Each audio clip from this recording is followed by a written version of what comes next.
Alright, we're good. Alright guys, welcome indeed to Is YuGiOh Pay to Win livestream discussion edition. Anyways guys, a lot of you guys have been asking me, whether it's been on the live stream or on YouTube or sometimes just on the Facebook fan page, like you guys are like, yo, I'm interested in playing YuGiOh, is this game pay to win? I don't like Hearthstone or I've played Magic the Gathering. So here we're going to talk about it. So you can see the chat over on your guys' right side, and it is not Thanksgiving today, but that follow remote too good. Anyways, so basically YuGiOh, essentially, to play the game, I'd say you have to pay to play the game. Like, it's a very expensive card game. Very rarely will you have 3 structure decks to where you can actually be competitive. Like, I'm talking about tournament winning. I'm not talking about having fun with your friends. You could have fun with your friends with, like, nothing. You could go and play online. So, first off, online, there is a YuGiOh online game for, like, the Xbox that's not pay to win. You can earn all your packs relatively fast, too. And within, like, I'd say you spent, like, good, like, 20 hours into the game, you can pretty much have whatever deck that you want to build. You can have pretty much whatever deck you want built. And on the Xbox game, on the PS4 game, it's called Legacy of the Duelist. That's the most recent one. There has been other games in the past that you have to pay real money for booster packs, which I completely hate. I hate that concept. But as far as Devpro, Dueling Network, those are all free. Those are completely not pay to win. Not at all. But if you play in real life, this game is very expensive. I mean, there's some cards like, actually it doesn't show on here. On Dueling Network it does. Oh, actually, we're only looking at banned right now. So if we go to all, we go to like Dark Destroyer. This is a $100 plus card. You need 3 of them to run your deck effectively. So that's one thing that you're gonna have to keep in mind. Like some of these decks, each card is gonna cost you $100. Sometimes certain cards like this, they're like 300 plus. If you want the Ultra, you're looking at like a big hefty sum, especially if you want to play multiple of these. You're looking at several $100s just to play the deck.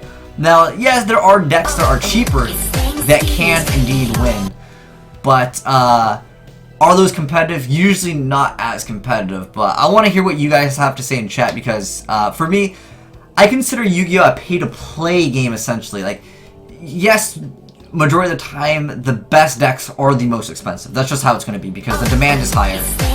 And it's Thanksgiving, apparently. But, yeah, like I mentioned before, certain decks that are more popular are going to be more expensive because the supply is going to be higher up. That's just how it's going to be. But, like I said, there are decks that you can win with that are relatively cheap. Necro Valley. Gravekeepers. That's a deck that's topped multiple times. Gladiator Beasts were good at one point. And a lot of these newer decks that come out, they're really, really strong, and then they get nerfed and then something else more powerful comes out. Like, you have to use pretty much the newest stuff. Usually, the newest stuff is the best kind of, like, the newest archetypes are always going to be stronger than the previous. The previous decks get hit, so they're not only nerfed, but they're not as good. So you pretty much, I think we need to turn off that Thanksgiving thing. It's gonna get really annoying to listen to that every freaking 5 seconds. So let's lower that by a lot. Anyways, so like I mentioned before, you can win with cheaper decks. But here's the thing. We kind of need to define pay to win essentially first. I think that's something that we should actually establish before we kind of go on with this discussion, because what I consider pay to win, I don't know if you guys have played a game called Lineage 2 or if you guys have played Arcade, where you can keep on essentially enchanting things infinitely, pretty much. I mean, yeah, they can break, but you can infinitely scale things, and you can't, like, okay, for example, let me give an example. Certain cards like Solemn Warning, there's 2 versions of the card. There's the common card, which might be 50 cents or something like that, alright? Then there's the ultimate rare first edition one, misprint. Those are like $45, right? You're looking at like you can spend $100 if it's like a really good misprint, or like it's not going to give you any advantage. It's the same card. But I feel like there are a lot of the players that play competitive, they like the higher rarity stuff. And is there a difference between running them? No, they have the same effect. You can't pay more money to make Solemn Warning have extra effects. Where in a game like Lineage 2, you get the weapon enchant scrolls that have 100% chance of success rate, and you just keep on enchanting your item infinitely, and it's going to scale infinitely to however big your wallet is. You can infinitely scale the game, and you can't do that in this game. Like I said, rarity doesn't matter. It has the same effect. Now, as far as how often you draw the card, that's a story for a different day. I don't know. We will have a Mythbusters episode of Yu-Gi-Oh! Mythbusters, and we'll test out, does different rarity have a higher chance of being drawn? I don't know how exactly we're going to test. I feel like it's just an RNG bait kind of thing, but anyways, what do you guys think in chat? I look at chat and it's literally just hiss in chat. You guys, oh man, got him good. But like I said, to me, it's more of a pay-to-play game. Like, it's a very, very expensive pay-to-play game. If you're interested in getting competitive, majority of the time, minimum, it's going to be $50. There's really no way you can make a deck for less than $50 and be like competitive. You can, like I said, you can win like a big tournament. There's people that have won big tournaments with decks that are very, very cheap. But majority of the time, you're looking at, like, I would say on average, I would personally say it's about $300 on, like I said, on average, to build a relatively successful deck. Now, there are times where certain decks are going to be $700. There are times where a deck's going to be almost $1,000 if you want to get it as quickly as possible. And that's usually when, you know, sneak peeks come out, you know, maybe a tournament is the next day. Like, one thing that happened recently was the last YCS, which was in San Jose, California. The set, like, I know sneak peek was a week before, but the actual set came out like that weekend. It was legal basically that weekend, and like people were scrambling to get the Dark Destroyers. Like I said, it was a $100 plus card. But yeah, like I said, on average, a deck that's relatively competitive will be $300. But what would you guys say? No, I'm talking, okay, I said minimum it's going to cost you $50 to play a deck and like win. Like, you're going to need a decent amount of cards in the extra deck. You're going to need a side deck. And I mean, this is a very expensive card game. I mean, like I said, some cards are $100 plus. And there are times where, I don't know if you guys remember this back in the day, but we're looking at like a $300 plus card. And especially if you want to play it during a certain tournament, like sometimes vendors will be like, oh, well, there's not that many people that have this card. Let's go with $325. When you guys said $400.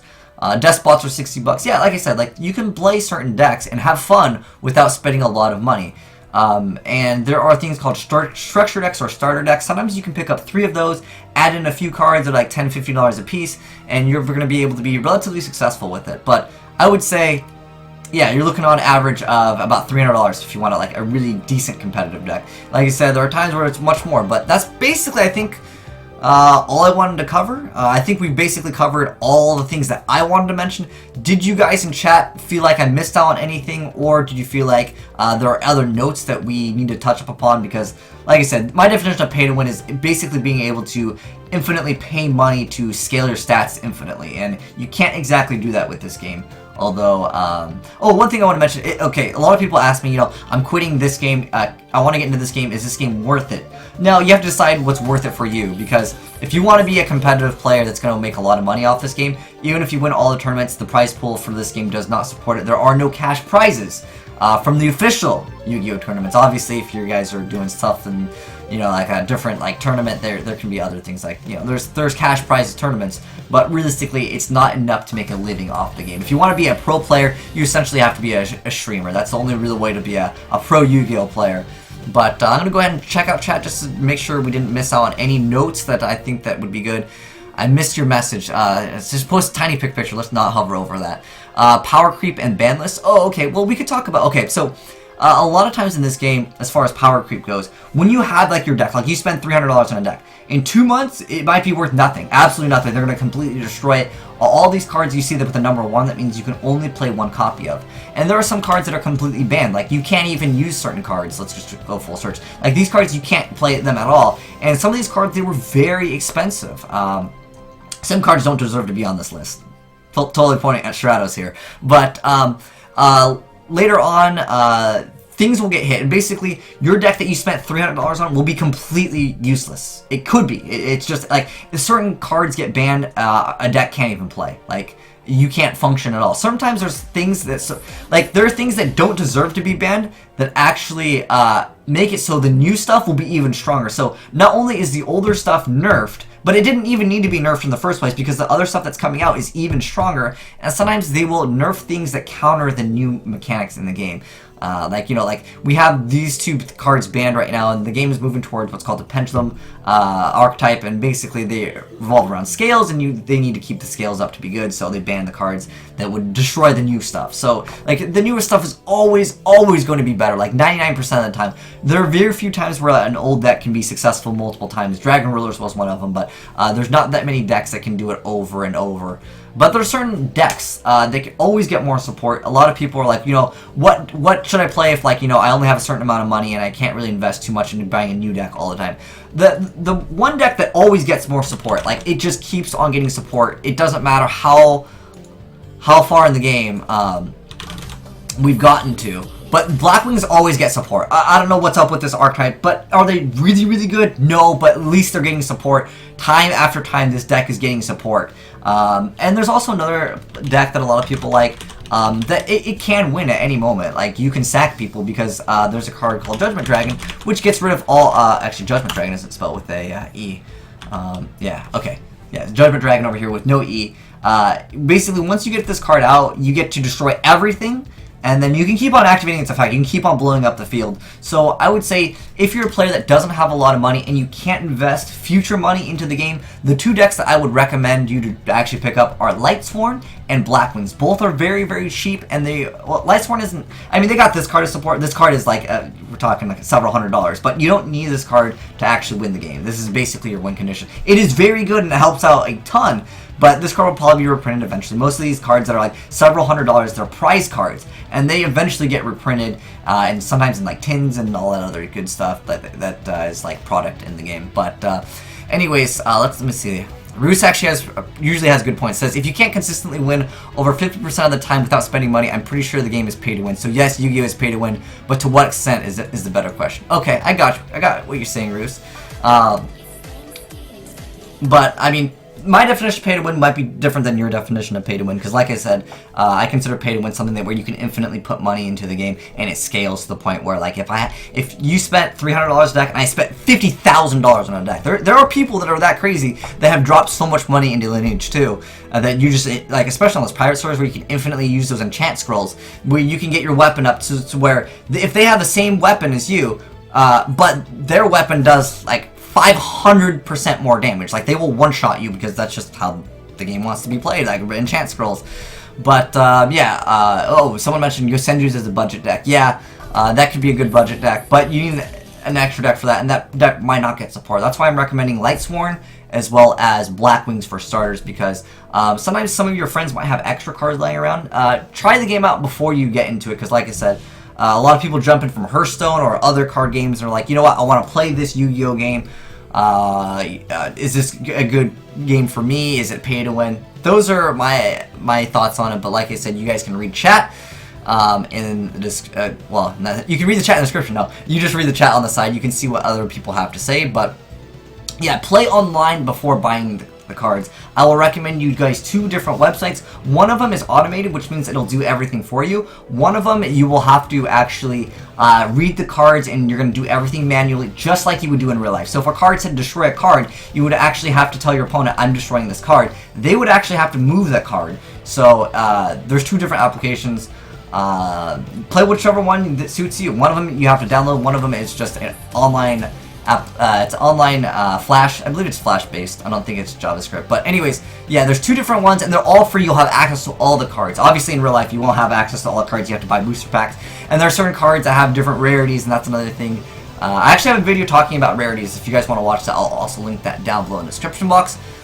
But, oh, as far as YCS, okay, so there's a championship series for this game. There is a card that usually it's worth several $100s that you win as a prize, and then you get usually an Xbox or a PlayStation 4, sometimes an iPad. But overall, if if you spend money on a flight, you get a flight, you get a hotel, and then you have to obviously buy the deck. I mean, your deck's probably going to cost at least $300. You're looking at a flight about $300 on average, and you're looking at a hotel for a few nights, maybe a few hundred, like maybe 100 to 200, depending if you're rooming with friends. I assume most of the players that go to these events that they're traveling to, they're going to be hanging out with friends and staying with friends, so you can save, you know, a couple $100 there. But overall, you're basically going to break even. It's not enough to make enough money in this game. But yeah, anyways, that's my thought on it. Let me know what you guys think in the comment section below if you guys, like I said, felt like I missed out on anything, so you can give other players some insight to the game.